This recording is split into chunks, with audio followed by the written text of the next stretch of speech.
Të nderuar shikues e ekranit Ora News, sonte hapësirën e intervistës do t'ja dedikojmë zhvlerësimit të vazhdueshëm të monedhës europiane. E për dhënë opinionet e tij të çmuara, sonte ka arritur në studion tonë televizive eksperti ekonomisë, profesor doktor Ardian Civili. Mirëmbrëma, mirë se erdhët. Mirëmbrëma, faleminderit. Zoti Civici, ka muaj që monedha europiane vazhdon të zhvlerësohet dhe ky është trendi në rënje prej muajsh, edhe pse ne pritëm që të ishte një gjë aktuale dhe të rikthehej në stabilitet. Ka shkuar në nivelin e para 10 viteve, kur ishte kriza e thellë ekonomike. Çfarë duhet presim? A ndikon dhe turizmi? Nëse ka nisur tashmë sezoni i ri turistik apo ka dhe faktor të tjerë sekondar?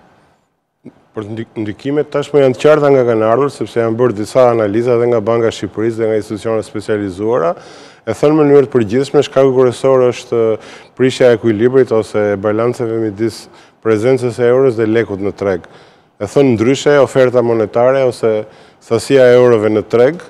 paktën në këto muajt e fundit, është disa qindra milion euro më e madhe, krahasim me një vit më parë ose me 2 ose 3 vite më parë, ndërkohë që oferta e lekut dhe qarkullimi monetar dhe oferta monetare në lek, jo vetëm që nuk është zgjeruar, por në disa raste dhe është zvogluar. Në këtë sens edhe paraja, si çdo mall tjetër, nga kërkesa dhe oferta në treg përcakton dhe vlerën e saj. Dhe në këtë kuptim, në gjithë këto muajt e fundit, si pasojë e këtij presioni,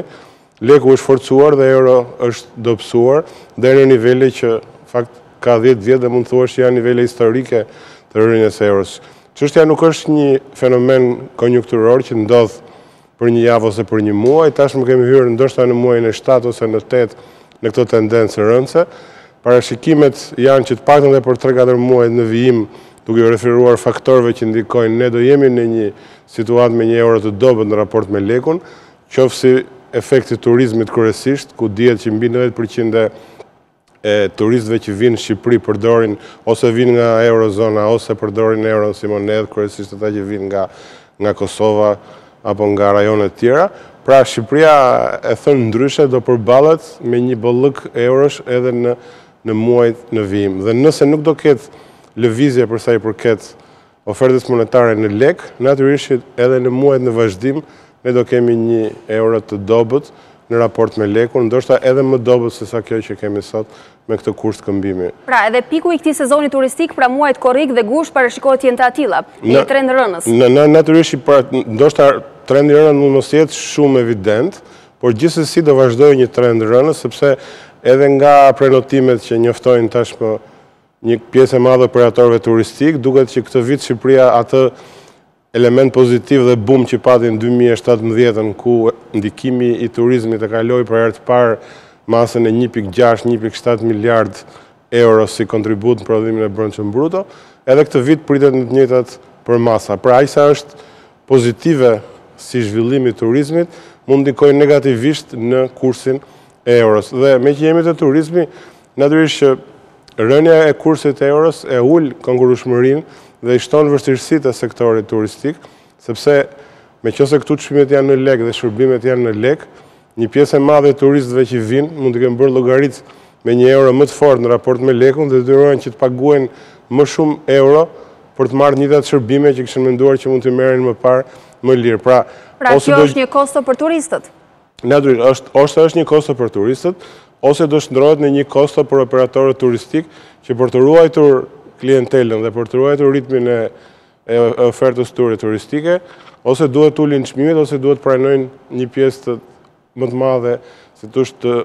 humbjes fitimit tyre nga ky aktivitet. Varet se çfarë strategjie do adoptojnë, por gjithsesi ky efekt pritet që të jetë i dukshëm. Nga ana tjetër edhe prodhuesit dhe eksportuesit shfaqen të alarmuar, ashtu që keni parë dhe ashtu që e dim, a është për ta një goditje aq e rëndë sa që pretendohet? Nga pikpamja e prodhuesve, po t'i marrim në raport prodhuesit, eksportuesit kryesisht, jo vetëm prodhuesit, po edhe importuesit, efektet e euros janë të dy anshme. Janë negative dhe shumë negative për prodhuesit dhe eksportuesit e vegjël shqiptar, të cilët duke e shitur produktin e tyre në tregjet kryesisht e eurozonës, po edhe në tregjet jashtë eurozonës, tregjet e dollarit apo poundit britanik, sepse edhe ato në raport me lekun janë zhvlerësuar relativisht, dhe shpenzimet e tyre i kanë gjitha në lek në Shqipëri, natyrisht rënja e euros është baraz me humbjen që ato psojnë nga aktiviteti i tyre. Por nga ana tjetër, po të shikojmë interesat e importuesve,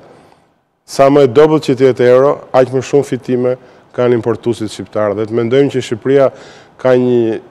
sasi kolosale importesh, disa miliarda euro, natyrisht një euro e dobët në raport me lekun i favorizon importuesit. Ajo që është e çuditshme, nuk mund të thush e çuditshme, por fakt nuk po ndodh, është që çmimet e shumë produkteve të importit, në kushtet kur blihen me një euro më të lirë, duhet ishin më të lira edhe në tregun shqiptar. Pra, është një lloj bilanci. Se nuk reflektohet kjo në tregun shqiptar? Sepse e parja nuk është një treg i organizuar dhe institucionalizuar siç duhet, që të reagojë me njëherë në raportet kërkesë-ofertë, dhe e dyta, natyrisht, do një farë kohë që kjo të ndjetë, sepse mallrat kanë një kohë caktuar derisa importohen, derisa hidhen në treg pra të reflektohet çmimi i ri, por nga ana tjetër është dhe strategjia dhe qëndrimi i importuesve që këtë diferencë të euros, për atë që humbin eksportuesit, e fitojnë importuesit pa qenë të gatshëm që të ulin çmimet në treg. Pra, nuk ka pasur një tratativë për të adoptuar këtë strategji, le të themi, dhe për ta bërë tregun më të konkurrueshëm. Këto lloj strategjish janë të vështira, megjithatë unë mendoj që tani në situatën që ne po kalojmë, kur një monedhë fillon dhe i afrohet një zhvlerësimi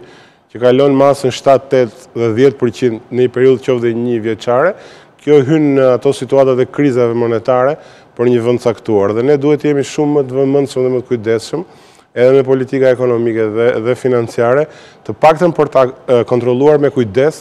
dhe për të marrë ato masa që mund të marrin për ta balancuar disi situatës, sepse nëse kjo situatë vazhdon, përtej humbjeve që kanë dhe vështirësive në rrjetin e konkurrencës që kanë eksportuesit shqiptar, do na shtohet edhe kosto e njësoj shërbimeve përfshirë këtu edhe turizmin, njëkohësisht edhe një kategori njerëzish që kanë depozita apo bizneses që kanë depozita në euro, depozitat e tyre zhvlerësohen dhe nga ana tjetër në një lëvizje kaq të madhe të kursit të këmbimit, pothuajse të gjithë ata që ne quajmë aktorë ekonomik fillojnë dhe reflektojnë, por reflektimet e tyre gjithmonë janë të drejta, ndërmarrin strategji të ndryshme, fillojnë dhe krijojnë spekullime në treg për të përfituar nga kjo lëvizje e kursit të këmbimit dhe krijohet një mjedis që në vend që ta qetësojë ta përmirësojë situatën e përkeqëson akoma më shumë. Dhe rasti i euros është flagrant, shumë njerëz sot, po dhe shumë biznese, kur flet edhe në mënyrë konfidenciale ose direkte, thotë kisha disa euro po i hoqa sepse është një monedhë e dobët dhe nuk më duhet më. Meqense jemi këtu, a duhet bërë një veprim i tillë qoftë nga qytetarët apo nga bizneset të cilët qarkullojnë monedhën europiane? Jo, absolutisht nuk duhet bërë, sepse përveç atyre që luajnë në tregun monetar, ato që janë spekulime monetare, spekulimi në vetvete nuk është detyrimisht negativ, është thjesht të bësh një aktivitet apo të luash në tregun monetar, ata e kanë strategjitë tyre për të manipuluar monedhat, për të përfituar nga lëvizjet e tyre, por për bizneset e zakonshme dhe për njerëzit e zakonshëm nuk duhet të kapin nga një lloj paniku dhe të mendojnë që tani euro u bën një monedhë e dobët edhe shpejt të heqë ato euro që kanë. Pra, ekziston një propagandë e qëllimshme në këtë drejtim. Ndoshta propaganda e qëllimshme mund të jenë në terma pak të rënda, po gjithsesi nëse ka njerëz dhe biznese që kanë hyrë në procesin e spekullimit monetar për të përfituar nga kjo situatë nëpërmjet këmbimeve nga një krah dhe në krahun tjetër, natyrisht atyre intereson kjo situatë dhe aq më tepër një lloj mosbesimi që shndrohet shpeshherë në panik në raport me euron. Sot Civici ne folëm për prodhuesit dhe eksportuesit, po cilat janë kategoritë e tjera të cilët humbasin ose përfitojnë nga zhvlerësimi i euros? Po, përfitimi parë vjen për një kategori shumë të madhe kredimarrësish, cilët i kanë marrë kredit në euro dhe po të kthehemi pak disa vite mbrapa, kredit në euro dominon në raport me kredit në lek apo në kredit në dollar. Ndërkohë që mbi 70% e kredimarrësve në euro të ardhurat e tyre kryesore dhe aktivitetin e tyre kryesore kanë në lek. Kështu që sot, duke qenë blerës të rregullt të euros çdo muaj për shtryrjen e kredive, ata janë favorizuar sepse e blejnë euron më lirë dhe në këtë situatë mund të bëhen, si thosh, po nda shlyejnë kredin në mënyrë më korrekte, duke ndikuar direkt dhe indirekt dhe në uljen e kredive të këqija. Gjithashtu një lloj ndikimi megjithëse i vogël në disa miliona euro përfiton edhe qeveria apo dhe shteti shqiptar nga borxhi publik që ka për pjesën që ka në euro, e cila i kushton më lirë dhe kjo dhe nga pikpamja statistikore mund ndikojë megjithëse minimalisht dhe në përqindjen e borxhit publik në raport me prodhimin e brendshëm bruto. Nga ana tjetër, ata që humbasin gjithë ata që kanë depozita në euro, që kanë ruajtur euro, humbasin ata që tregtin në këto momente e bëjnë në euro në Shqipëri dhe janë të detyruar që pastaj një pjesë të shpenzimeve të tyre të kenë në lekë dhe detyrohen ose të pranojnë një humbje ose të rriten çmime. Dhe rreziku i vazhdimit dobësimit të euros është pikërisht rritja e shumë çmimeve indirekte që lidhen me tregtinë me euro në lekë. Ne akoma nuk po e ndjejmë sepse janë momentet e para, po ndoshta në javët dhe në muajt vazhdim, si pasojë e rënies së euros, disa çmime pritet që të rriten. Dhe natyrisht rritja e çmimeve mund të godasi disa kategori sociale shqiptare, fuqia e blerësve të cilëve është e dobët. Edhe një element tjetër shumë i rëndësishëm që ne pak e përmendim, një pjesë e madhe e popullsisë shqiptare, të ardhurat kryesore në kesh i ka nga remitancat. Sidomos në zonat rurale dhe në zonat periferike të Shqipërisë, shumë familje që janë të papunë ose me të ardhurat pakta, pension ose rroga të ulta, konsumin kryesor e kanë bazuar ke të ardhurat nga remitancat. Nëse mbi 90% e remitancave janë në euro, do thotë që ata kur i këmbejnë eurot që vinë nga jashtë, nga Greqia, apo nga Italia, apo nga Gjermania në lek, kanë më pak lek disponibil për të konsumuar. Dhe në këtë mënyrë, rënja e vlerës së euros po ndikon dhe do ndikojë dhe në rënjen e nivelit konsumit për një pjesë shumë të madhe dhe fatkeqësisht është pjesa më e varfër e shqiptarëve, ajo që preket nga ky ndryshim i kursit. Zoti Civici, në rrethana që ne po flasim, a ka rrugë dhe është domosdoshme që të ndërhyjë Banka e Shqipërisë me ndonjë iniciativë, ndoshta për ta lehtësuar ose përmirësuar situatën? E parë në një kuptim përgjithshëm, mendoj që është e vështirë që Banka e Shqipërisë bëjë një ndërhyrje direkte, sepse që në vitin 1992, në kuadrin e marrëveshjeve me FMN, Shqipëria ka adoptuar atë që quhet kursi i lirë i këmbimit në treg. Pra, në objektivat e Bankës së Shqipërisë, si bankë qendrore, nuk përfshihet objektivi stabilitetit kursit këmbimit, siç e ka për shembull Banka e Maqedonisë ose Banka e Rusisë apo në një bank tjetër. Pra, nga kjo pikpamje, Banka e Shqipërisë nuk ka detyrim ligjor për të ndërhyrë në kursin e këmbimit. Por nga ana tjetër, meqense kursi i këmbimit tani po bëhet shqetësues, po bëhet afatgjatë, mund të hyjë në një trend të qëndrueshëm me gjithë këto pasoja që ne përmendëm, natyrisht duhet ndërhyjet me metoda direkte ose indirekte. Një nga metodat që mund përdori Banka e Shqipërisë është nxitja e qarkullimit monetar dhe rritja e masës monetare të lekut për të balancuar disi ekuilibrin me euron. Po njëkohësisht edhe Ministria e Financave dhe Qeveria Shqiptare mund të shikojë disa masa mbështetëse ose lehtësuese për disa biznese për të cilat vërtetohet dhe verifikohet që po preken direkt nga kursi i këmbimit. Por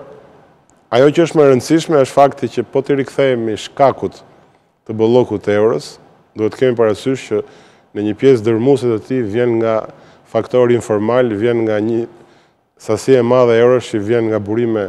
jo formale që është hedhur në treg. Dhe lufta kundër. Besoni se faktori informal ka kulmuar sot? Jo, ka disa muaj që ka kulmuar, ka filluar që me zgjedhjet e një viti përpara, kur ne për herë të parë u përballëm me këtë fenomen dhe në mënyrë masive tregjet u mbushën me euro, po ka vazhduar edhe në efektin e vettingut dhe në efektin e reformës në drejtësi dhe në efektin e pastrimit apo themi legalizimit të parave, dhe meqense parat kryesore në aktivitetin ekonomik kësaj natyre janë euro, ato kanë dalë gjitha në tregun shqiptar. Pra, edhe marrja e masave për kontrollin e informalitetit dhe këtij përdorimi jashtë kanaleve zyrtare dhe legale të euros do ishte një nga masat shumë të rëndësishme për ta ekuilibruar situatën. Por, duhet pranojmë dhe faktin që në një ekonomi të tregut lirë, luatit e kursit këmbimit janë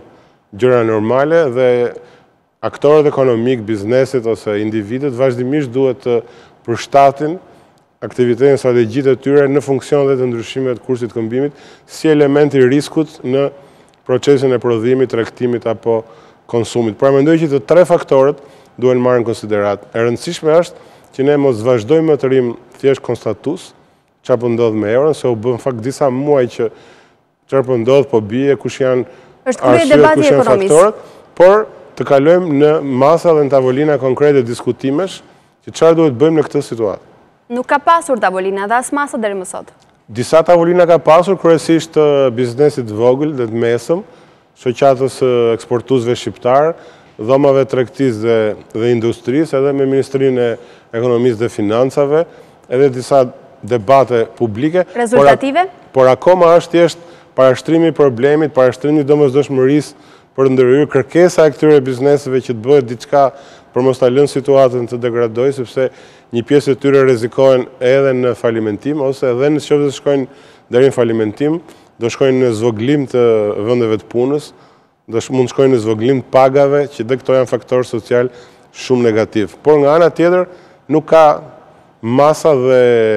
objektiva konkret, qoftë nga qeveria, qoftë nga Banka e Shqipërisë, por të përfshirë në një farë mënyre, qoftë dhe në debat për gjetur një formë ose një mënyrë që të zbutet ky fenomen dhe kjo lëvizje e kursit këmbimit midis eurës dhe lekut, që